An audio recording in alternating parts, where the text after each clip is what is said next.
G'day, I'm Ian Gordon, and this is one of the rarest sights in the world, the pelagic thresher shark. I've travelled halfway around the world to this tiny undersea oasis just to see this shark. And guess what?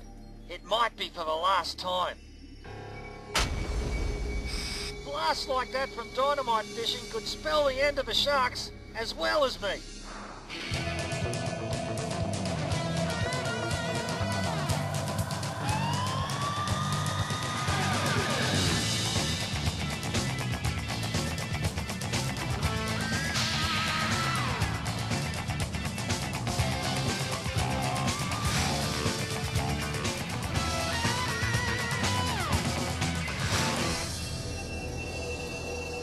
With its incredibly long tail, there's no mistaking the thresher shark.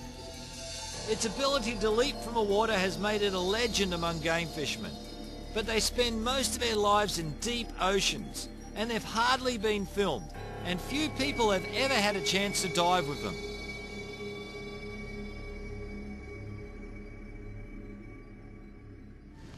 All my life I've wanted to see thresher sharks underwater, but who would have thought I'd have to come halfway around the world just to see one?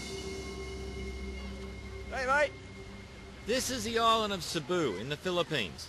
Life here can be a real struggle, and too often nature comes off second best. It's the last place you'd expect to find such a rare species of shark. Pelagic threshers are occasionally caught in isolated parts of the Pacific and Indian Oceans. But I've come to investigate a resident population recently discovered in Philippine waters. I'm on a mission to find out more about them. They're a pelagic species, which means that they roam the oceans. But just 45 miles from here at Cebu, there's an undersea mountain where they're found all year round. It just doesn't make sense. It's a riddle I intend to solve. That's, of course, if the weather lets me.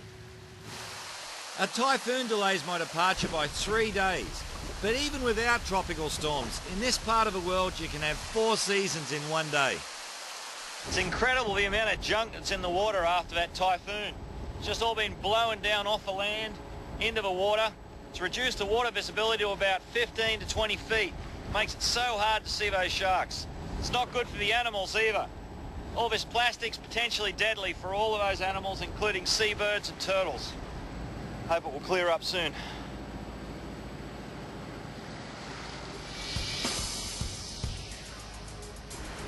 Our destination is a seamount already popular with divers and fishermen. But to protect the fragile population discovered here, I've promised not to reveal its exact location. The area is a higher percentage of shark sightings. My guide is marine consultant Charles Frew. He discovered the area's mysterious thresher population, so we're beginning the expedition with a thorough briefing. And there's one by the cut. And the sharks I'm always excited about approaching an unfamiliar species of shark, but there's another factor here that will literally make diving a blast. Dynamite explosions. We have a dynamite factory on an island just north of here. Most of the dynamite is done on Leyte, which is about 5 to 10 kilometers away, and we'll hear it underwater. There'll be like a series of sharp cracks, not a boom, but a sharp crack. Some could be quite close, some could be some distance away. The closer the ones will definitely go through you and you'll feel them. Fishing is a way of life in these islands, but a small percentage of fishermen actually use dynamite, sticking it in glass bottles and bombing the reef up to 80 feet below, and then gathering the dead fish that float to the surface. If they're not already spooked by dynamite, the sharks could still be shy of my bubbles, so I'm using a heavy rebreather rig. These things are such monstrosities to work with.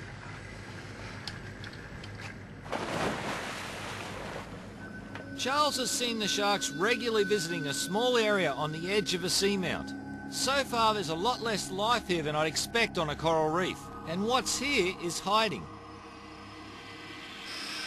We've got about 6 to 7 white-tip reef sharks hiding under this rock here. Worse luck I can't get to them, but they're just all in there stacked on top of each other. At night they come out and do lots of hunting, but during the day they tend to like to hide in dark spots like that. Hello? Hello mate, how you going? Look at the remora on him.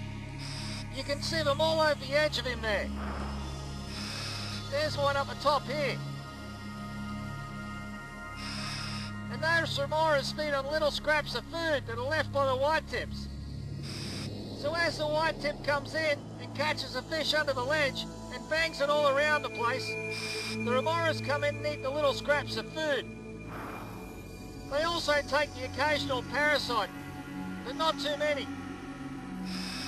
A lot of people think the remoras remove parasites, but not really.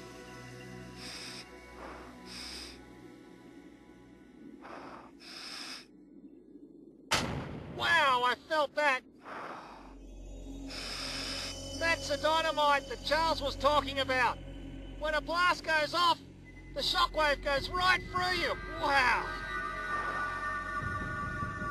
The blast noise and the percussion is enough to knock you senseless, even though they're miles away. And that's the good news. The bad news is they've been here already. The whole top of this big lump of rock here has been completely blasted off. This is one of the results of dynamite fishing. Dynamite comes down, pow! It's just blown the top right off this rock and killed everything all around it. Dead fish would have floated up to the surface and been collected. It's such a destructive form of fishing. There's just one patch of reef that hasn't already been blasted, and that's where I find my very first pelagic thresher.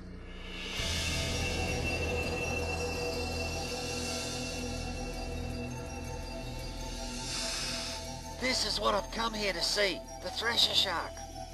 Look at the size of those eyes.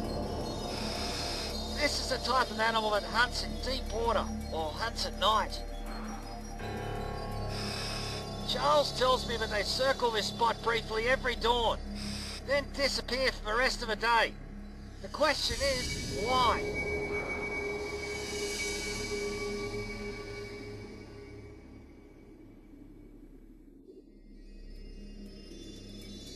The first thing I need to do is note the identifying marks on each shark, to see if it's a small group or a constant stream of newcomers. It seems like after an individual is circled for a while, another appears and takes its place.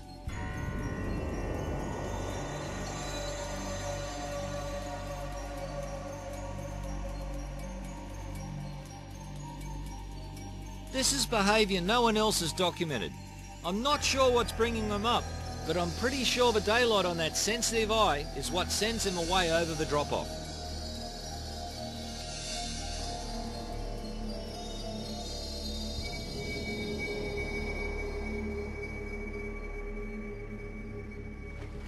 Did you see those threshers? Oh, about 5? We just saw 5 thresher sharks just coming all around us. It was fantastic. First time I've seen a pelagic thresher and I'm wrapped! Fantastic as my dive was, the action hasn't all been underwater. The threshers have been performing spectacular leaps out of the water, but you've got to be lucky to catch one on film. These jumps are amazing, I'll tell you. Fantastic stuff. Look, there's another one. These jumps could provide some clue as to why this deep water species is hanging around the seamount. So I'm commencing a study of this intriguing behaviour. 9:15. This is really cool. See, we're starting to get some information already, so. 9:15. 2-4 breaches. 2-4 breaches again, right? Okay, so they're all sort of landing on the right-hand side so far, but this is only very early days. I need to find out as much as I can about this strange gathering while it lasts. As usual, there are several fishermen on the seamount today. One spotted the last jump and he's on his way. Thankfully, he's not a dynamiter.